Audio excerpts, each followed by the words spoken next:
দর্শক, কোরবানির পশু বেচা কেনার আরও খবর আপনাদেরকে জানাতে চাই। বগুড়া থেকে আমাদের সঙ্গে যুক্ত হচ্ছেন ফরহাদুজ্জামান শাহী।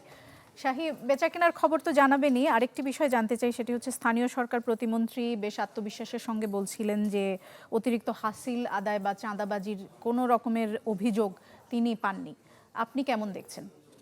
সময়ের সাথে সাথে দেখা দেয় নিত্য নতুন প্রয়োজন। রেডি থাকতে হয় প্রতি মুহূর্ত। তাই এলো ইনোভার, যেন আপনি লাইফে থাকেন রেডি প্রতিদিন। Innova, designed for now. স্থানীয় সরকার মন্ত্রীর সাথে বগুড়ার যে বাস্তব চিত্র, সেটা কিন্তু আমি কোনো জায়গাতেই সেটা লক্ষ্য করিনি।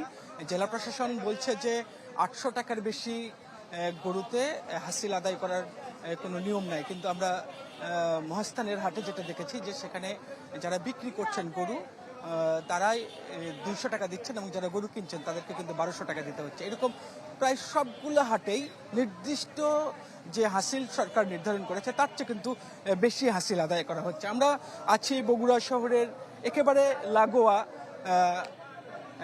সাবগ্রাম হাটে। এখানেও কিন্তু এখন পর্যন্ত রাত্রেও আমরা দেখছি যে এখানে হাটে বেশ কিছু গরু এসেছে।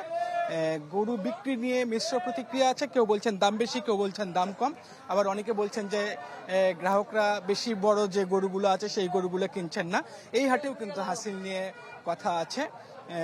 হাসিল নিয়ে প্রতিদিনই যারা গরু কিনছেন তারা কিন্তু প্রত্যেক দিনই তারা বিভিন্ন জায়গায় অভিযোগ করছেন, কিন্তু মাঠ পর্যায়ের যারা আছেন, যারা কর্মকর্তারা যারা আছেন, মাঠ পর্যায়ে যারা কর্মকর্তারা যারা আছেন, তারা কিন্তু বলছেন না যে তারা কিন্তু বলছেন যে তারা দেখছেন, কিন্তু আসলে কোনো হাটেই কিন্তু যে হাসিলটা নেওয়া হয়েছে সেই হাসিলটা কিন্তু কমেনি কোনো হাটেই। আমরা যে হাটে আছি সাবগ্রাম হাটে, এখানেও কিন্তু নির্দিষ্ট যে হাসিল সে হাসিলের চেয়ে বেশি হাসিল আদায় করা হচ্ছে। দোলা।